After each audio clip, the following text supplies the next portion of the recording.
We will begin with LD 905, an act to study allocations for the Fund for Healthy Maine. LD 1162, an act to ensure safe drinking water for Maine families. LD 832, an act to improve public health in Maine. LD 1149, a resolve directing the Maine Center for Disease Control and Prevention to report on progress towards meeting Healthy Maine 2020 goals pertaining to reproductive health. LD 1237, an act regarding the filing of death and marriage records. And finally, LD 343, an act to align the Federal Affordable Care Act's healthcare coverage opportunities and hospital charity care. That's the order we will be taking the bills today. We will begin now with the hearing on LD 905, an act to study allocations of the Fund for Healthy Maine, presented by Representative Beavers. Well, I believe this is our first time before this committee, at least in this legislature, so it's good to see you here. I know it's a long walk from Energy and Utilities. Yeah, across the hall.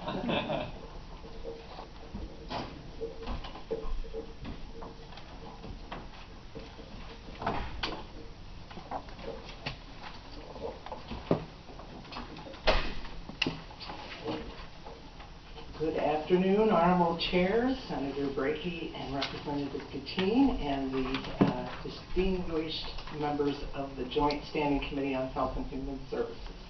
I am Representative Roberta Beavers. I am honored to serve the people of District 2, which includes all of Elliott and parts of South Berwick and Kittery.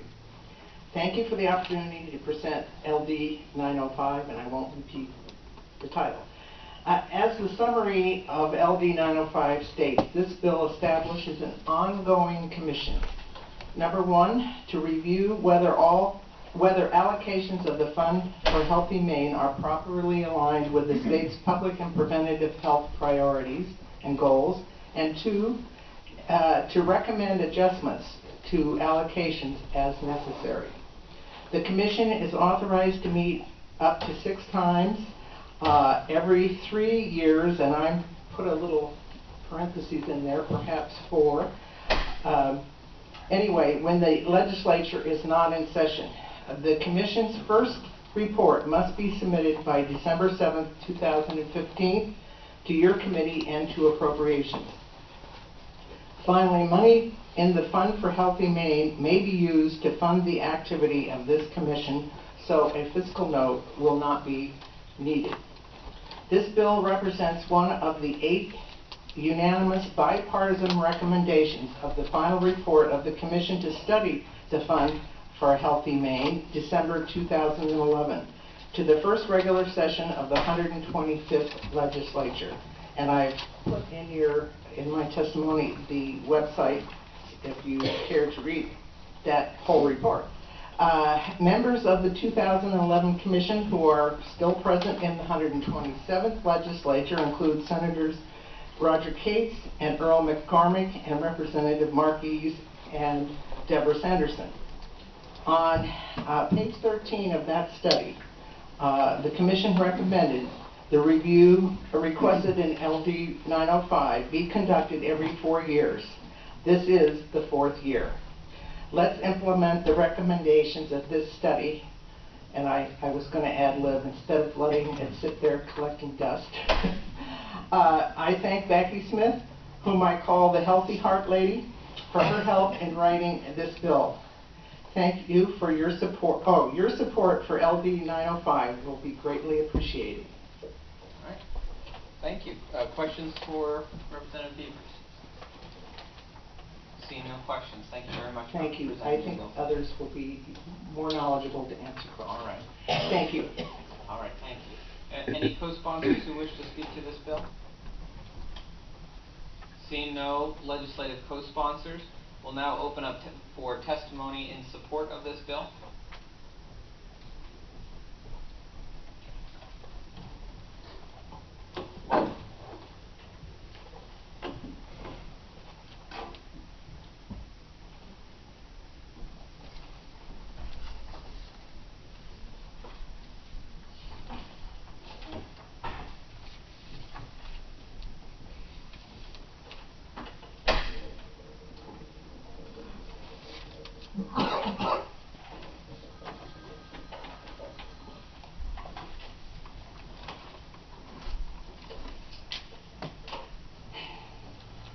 Breaky, Representative Gattine, and members of the Joint Standing Committee on Health and Human Services. My name is Becky Smith, and I'm the Healthy Heart Lady.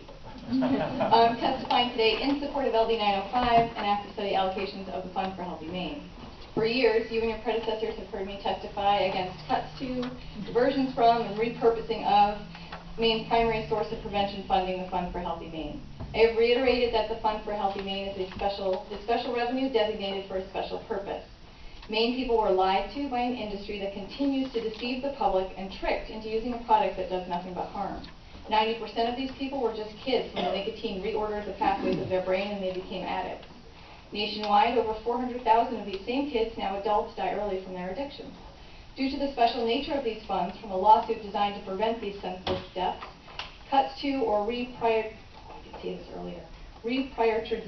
of these monies should be made prudently and with the public's health in mind. Representative Beavers' bill, LD 905, would allow this and future legislatures to be more informed as we all work to make Maine the healthiest state in the nation. As you may remember, a similar bill, which Representative Beavers alluded to, created the commission to study the allocations of the Fund for Healthy Maine. This commission made multiple recommendations, including that the type of commission recommended in LD 905 continue. I added the actual language.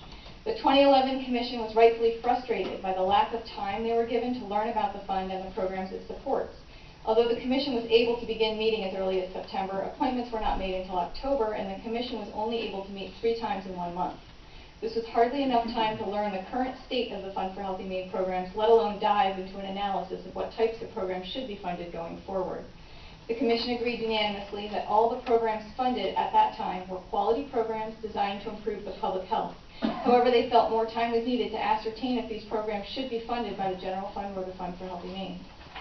As I have been speaking with some of you and your colleagues about the fund, several misconceptions have come to light. I wanted to take this opportunity to clarify a few. The Friends of the Fund for Healthy Maine, who you'll hear from later, is a volunteer coalition comprised of organizations like mine, Lung Association, American Cancer Society, Cancer Action Network, MPHA, and Maine for Justice, who do not receive any money from the fund, as well as some advocacy organizations who do. The Fund for Healthy Maine is a funding source, not a program. The bulk of the funds go to HHS. The state, not any nonprofits, administer the fund and are, with you, wholly responsible for what it funds. After I do my job in this building, I and the other Friends of the Fund for Healthy Maine have no say over what happens to the money. Only 6.4 of the approximately $55 million Fund for Healthy Maine goes to the tobacco program, and $4.2 million goes to the 27 Healthy Maine partnerships for their tobacco, obesity, and other public health work. Only about 1.7 of that is actually tobacco. That means the bulk of the tobacco settlement money goes to other purposes, mostly Medicaid. Despite overwhelming public support to use this money as intended, I fear that future legislatures will continue to use this special source of money for short-term fixes unless we find a way to permanently protect the fund. Barring a constitutional amendment, this can't be done. However, what we can do is create a more informed legislature and, perhaps if done right, the most appropriate use of the fund. Thank you for your time. And I can answer questions if you'd like. Questions for Ms. Smith. Representative Burstein. Thank you, Senator. Ms. Smith, could you for the work session just provide us with the other goals?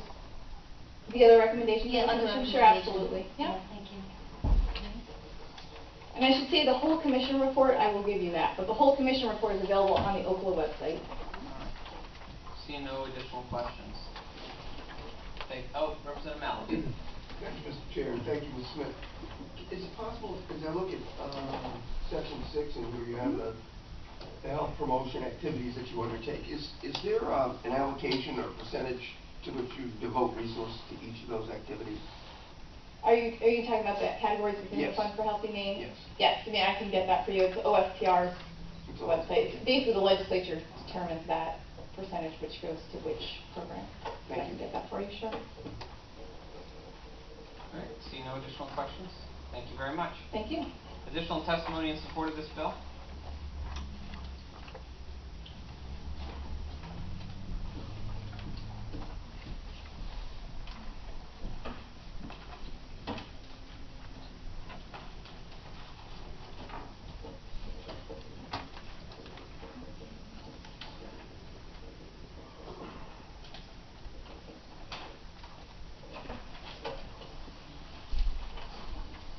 Good afternoon, Senator Breaky, Representative Gattine, and esteemed members of the Joint Standing Committee on Health and Human Services.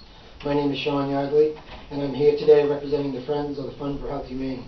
We are a coalition comprised of over 100 people and organizations dedicated to the protection of the Fund for a Healthy Maine, Maine's share of tobacco settlement dollars. Thank you for the opportunity to testify in support of this today.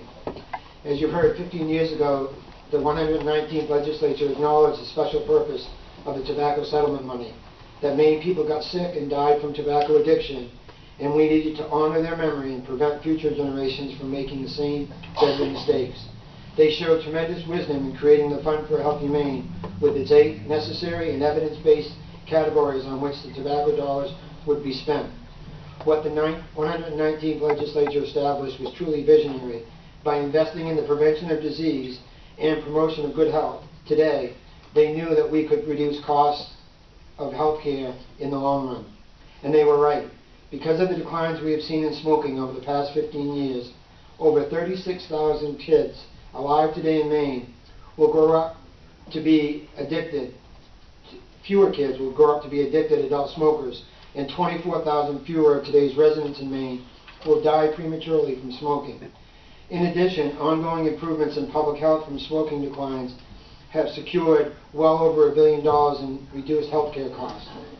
The good news is that we don't need to guess at what works and what doesn't when it comes to preventing addiction and disease while promoting good health. There are volumes of research. We have the answers. The federal CDC, the U.S. Surgeon General, the Robert Wood Johnson Foundation, and others all agree that what changes behavior and lowers health care costs is the combination of primary care, community public health, and policy. It would not be difficult to alter the course and get back on the track of effective programming and policy change and start to see even more rapid positive population health outcomes. As you may know, at the end of 2011, there was a commission that met 3 times, as Becky alluded to. I was a member of that commission, and despite its short duration and the frustrations that Becky alluded to, there were 8 unanimous recommendations, and some of those have been implemented, but many have not. The Friends of the Fund endorsed this bill because we are confident in the work that has been accomplished thus far and are supportive of studying of current allocations as well as current data and research. We believe the more someone understands public health prevention and the role of the Fund for a Healthy Maine plays in sustaining health of all Mainers, the more support the fund would receive. On behalf of the Friends of the Fund for Healthy Maine, I urge you to vote ought to pass on LD 905, and thank you for your support of preventing disease and controlling healthcare costs. Thank you. Seeing no questions from the committee, thank you very much. Additional testimony in support of this bill.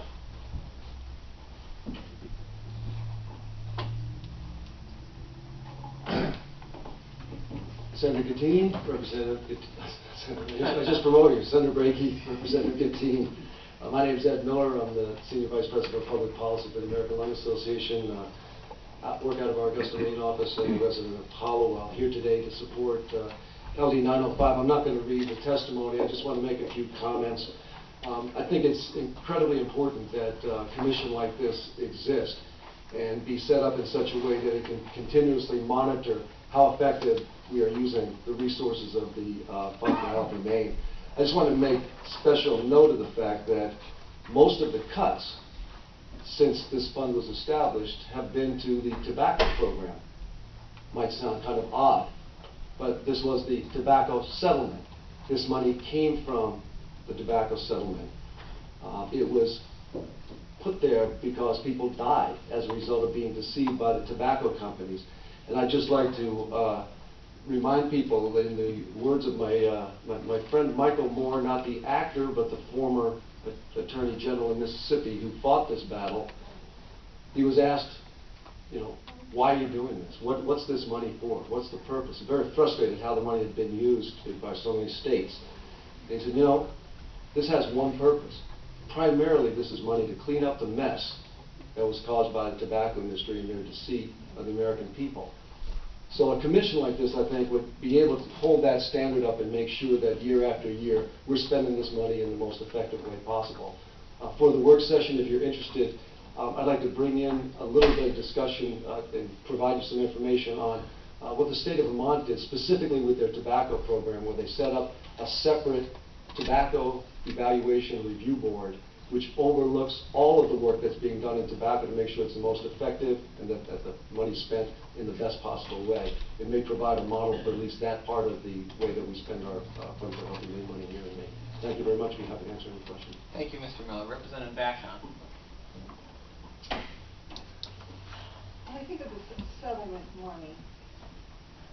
And you addressed it saying it's money to clean up the mess. Do you think that there should be more money spent toward the senior citizens right now that are living with tobacco-related diseases and illnesses? Yeah, absolutely. I think to some degree, one of the things that's missed in the use of the settlement money is this settlement money, like cigarette excise tax money, is being provided by smokers. I think we missed that. This is not money we're coming out of our pockets as taxpayers, either the settlement or the excise tax money. And I think we should be doing everything that we can, particularly since the core of that lawsuit was that deceptive practices had been used to addict generations of people. And many of those are continued today. So certainly, yes, I think that'd be a high order of use for this money. And part of the Fund for Healthy Maine that dealt with drugs to the elderly program actually did address that. Do you think that there should be more money going towards the drugs to the elderly program? You know, I think that's exactly the kind of question that this kind of commission needs to look at, sort of in context, because it's compared to, and then that's where the discussion, compared to what. And I think it's an excellent question, and it's exactly the kind of thing that ought to be sort of hammered out in this kind of commission that's being proposed here. Okay, so I just want to understand, right now there's about $4.5 million coming from the Fund for Healthy Maine for the drugs to the elderly program? I believe so. Thank you. Seeing no additional questions, thank you very much, Mr. Miller. Additional testimony in support of this bill.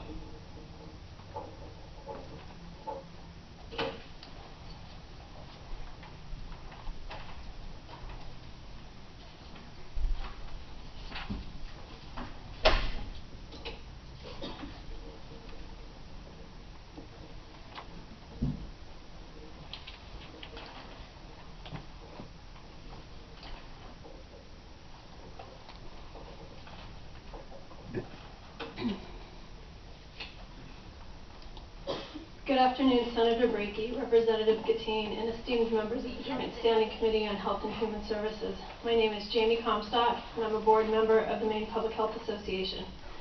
Thank you for giving me a moment to testify in support of this bill today. MPHA is an organization that represents over 400 public health professionals across the state who are dedicated to the health and well-being of all Maine residents. We are a science-based association that only weighs in on bills when we have the data or evidence to support our testimony. The Fund for Healthy Maine is a top priority of MPHA because it is the state's only source of prevention funds, and it is one of the only ways we have to fund local public health in Maine.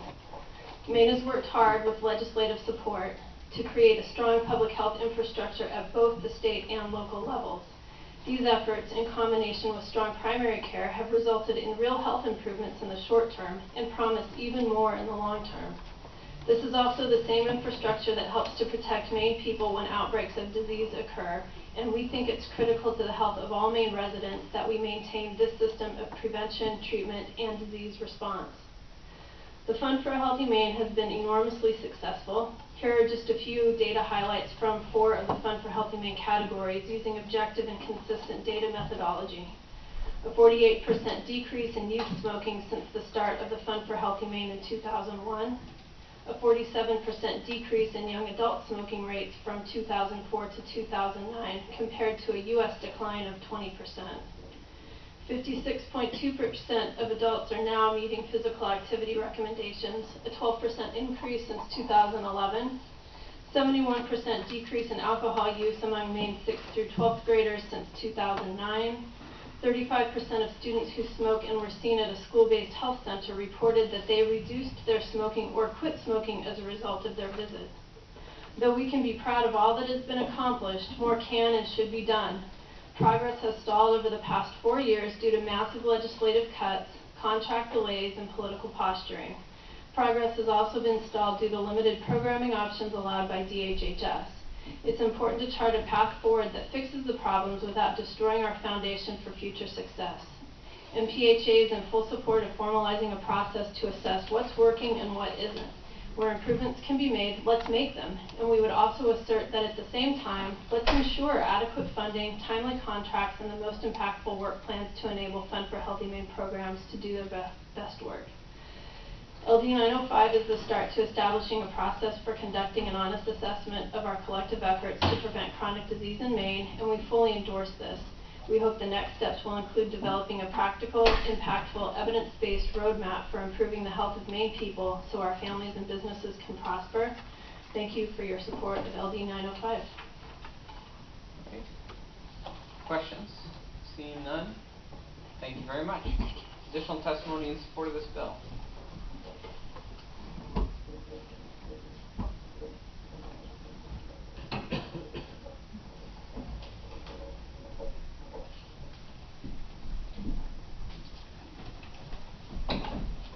Good afternoon, Senator Breakey, Representative Gattine, and members of the Health and Human Services Committee. My name is Hillary Schneider, and I'm the State Director of Government Relations for the American Cancer Society Cancer Action Network. I'd like to thank you for this opportunity to present this testimony in support of LD 905. As you've heard, we do not receive any funds from the Fund for Healthy Maine, but we've been a member of the Friends of the Fund for Healthy Maine since the group's inception because of our strong support for the special purpose of this fund to fund evidence-based prevention programs which prevent diseases like cancer. This year, nearly 9,000 Mainers will be diagnosed with cancer and 3,300 will die from this devastating disease. 1 in 2 men and 1 in 3 women will be diagnosed with cancer at some point in their lifetime. And it's the #1 killer in Maine. Much of the suffering and death from cancer could be prevented by more systematic efforts to reduce tobacco use, improve diet and physical activity, reduce obesity, and expand the use of established cancer screening tests. In fact, more than half of all cancer deaths could be avoided by applying what we already know today. More specifically, tobacco use accounts for 30% of all cancer deaths, including 87% of lung cancer deaths and many other types of cancer. Well, 1/3 of all cancer deaths this year can be attributed to poor diet, physical inactivity, and overweight and obesity. Investments in tobacco and obesity prevention programs not only reduce suffering and death from diseases like cancer, but also save the state and Maine families money. There is more evidence than ever before that tobacco prevention and cessation programs reduce smoking, save lives, and save money. Florida, which has a long-running and well-funded tobacco prevention program, has cut high school smoking to just 7.5%, one of the lowest rates recorded by any state. In addition to Florida's success, one study found that during the first 10 years of its tobacco prevention program, Washington saved more than $5 in tobacco-related hospitalization costs for every dollar spent on the program. Yet despite the importance and effectiveness of funding public health and chronic disease prevention programs, over $160 million of Fund for Healthy Maine funding has been diverted to the general fund since its inception. Besides the commission study that you heard about, I also want to draw your attention that the Office of Program Evaluation and Governmental Accountability conducted 2 reviews of the Fund for Healthy Maine in 2009, releasing reports in March and October of 2009, and I include the links there for those. The first review examined programs funded by the fund and how other states are utilizing settlement funds. The second review studied the efficacy, efficiency, and accountability of programs and expenditures funded by the fund. One of the recommendations in the second report was for allocations to be reviewed periodically, which created that first study commission, and then you heard about the recommendations in that report, and I've included the executive